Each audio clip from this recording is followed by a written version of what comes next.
I'm going to show you how to build a self-contained tabletop rock and ceramic fountain.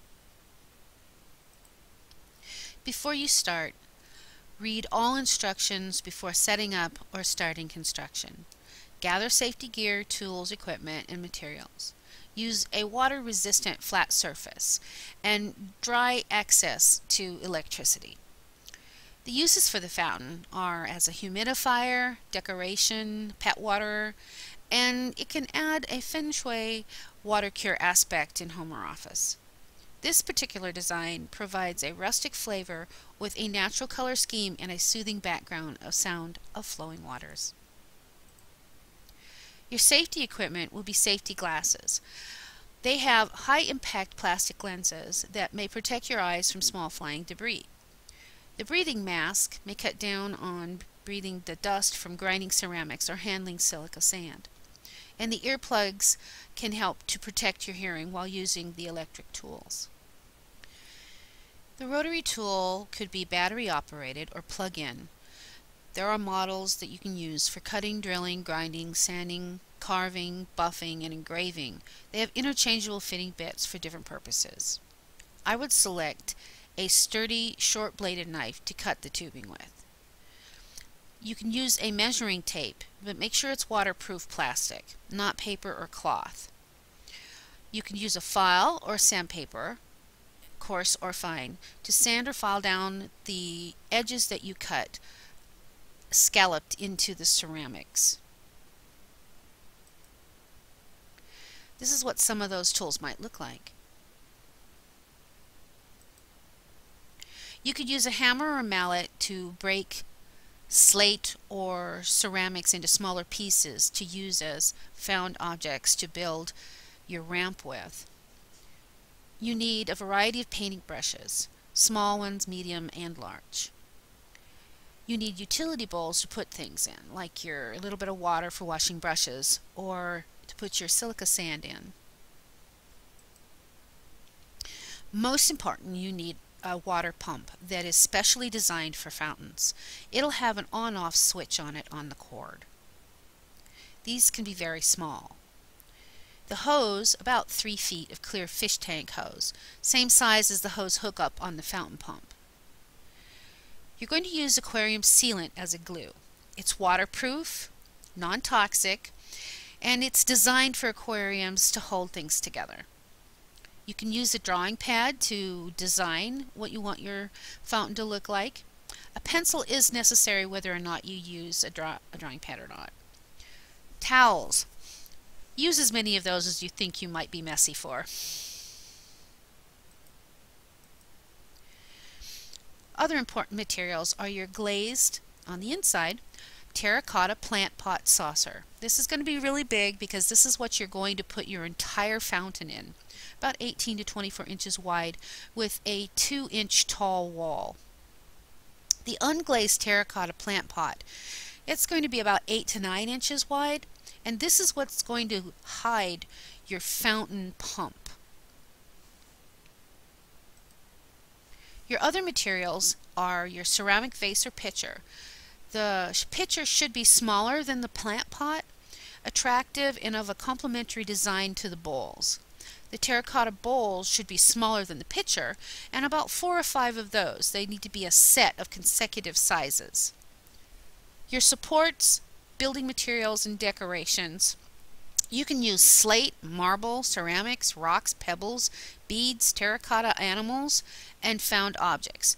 But stay away from things that are dyed, organic, or metal. Those can interfere with your water clarity.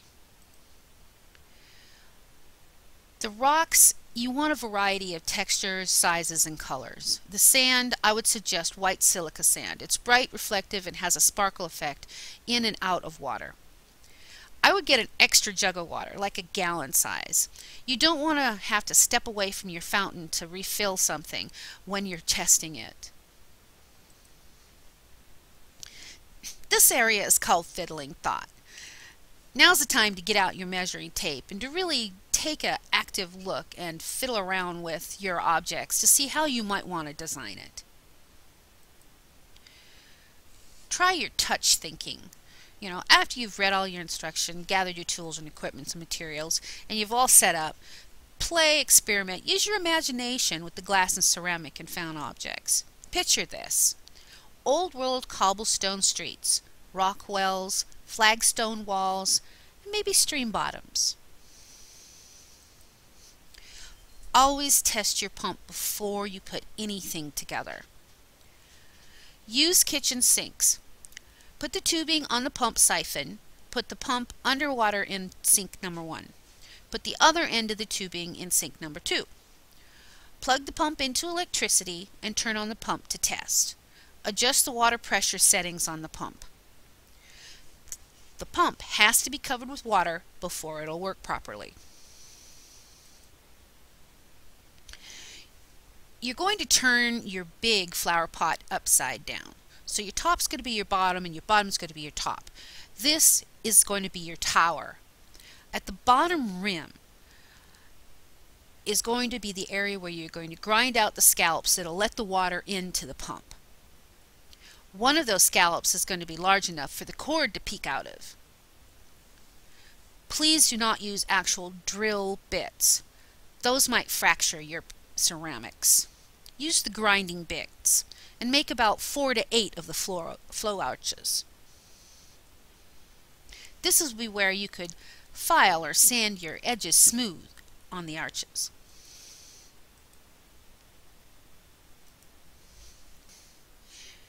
Put your unglazed plant pot in the glazed terracotta saucer upside down. Decide the pitch of the pitcher on the tower.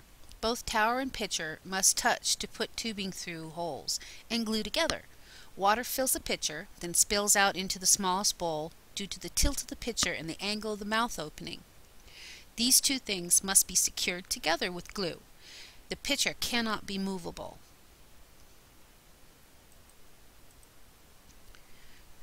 Measure the tubing to fit the pump 2 inches into the pitcher. Select small rocks for the top row on the tower's outside wall. Think mosaic. Try working from both ends to the middle. Pitcher's tilt must be supported by rocks glued beneath and around the tipped pitcher. Use a medium or large brush to apply sealant over the larger area. Glue only as many rocks as will stick. If one falls, it can pull the others down with it. When it is entirely dry, place the tower and pump assembly by the edge of the saucer wall. The cord can exit through the arch under the tower and then over the wall of the saucer. Rock to the rim of the border of the plot, leaving the bottom of the rim empty. Before you build your ramp, sort your stones, supports, decor animals, any other materials for the ramp by size, texture, and color. Important: the ramp must be freestanding, built separate from the tower, but up against the tower to create a half-moon curved form.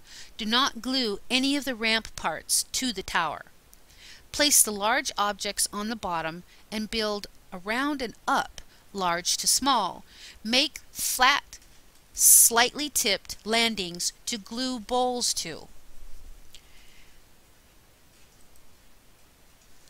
Glue stones around the bottom border of the tower, starting where the ramp stones end on both sides. Leave the tower's borders empty of rocks between it and the ramp so that they can fit snugly against each other but not connected. The highest landing on the ramp will hold the smallest bowl under the mouth of the pitcher. Build each large consecutive bowl's landing beneath the previous one. Decide which direction ramp will flow. Mine was built from left to right. This is what the stacking could look like. Notice that I used a lot of the large flat rocks for landings. Arrange the largest bowl on its landing at the bottom of the ramp. Lean the next smallest size bowl on the largest one, tilted and overlapped. Add the next 2 bowls on their landings in the same way, ending with the smallest bowl on its landing just under the lip of the pitcher. This arrangement forms a cascade from the pitcher through each bowl to where the water flows into the ceramic saucer again. Secure each bowl to its landing on the supported rocks and materials in the ramp.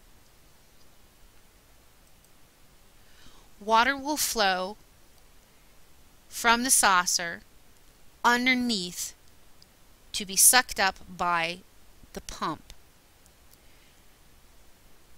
From the pump, up the hose into the pitcher, out the pitcher's mouth, down the bowls, and back into the saucer again.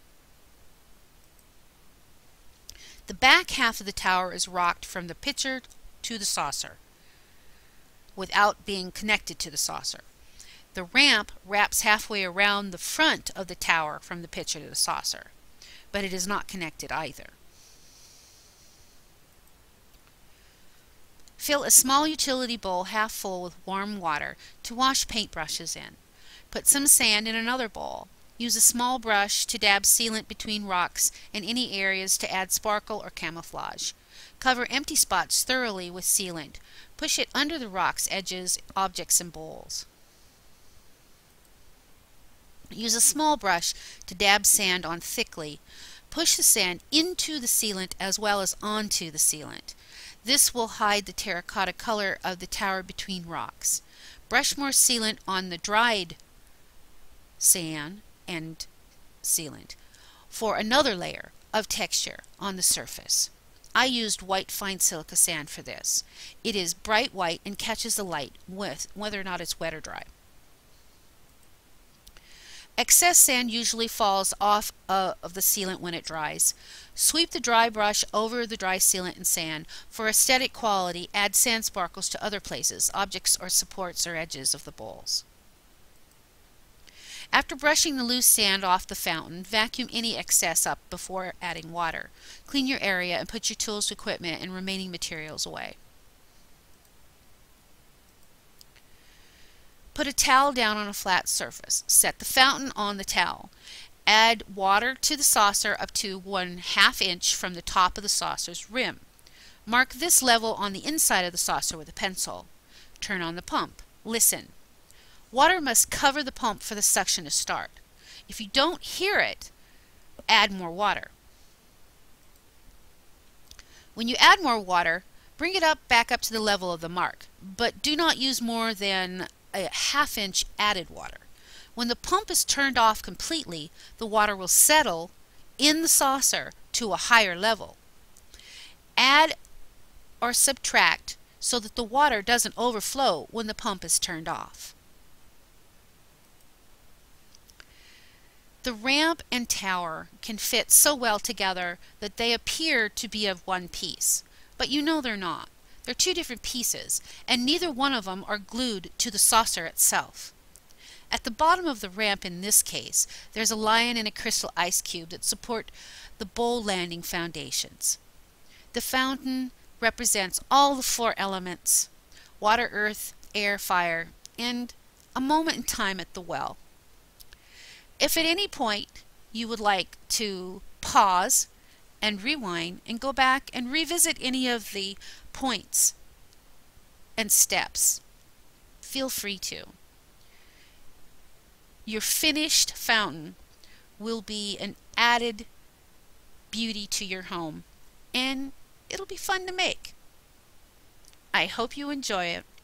Thank you.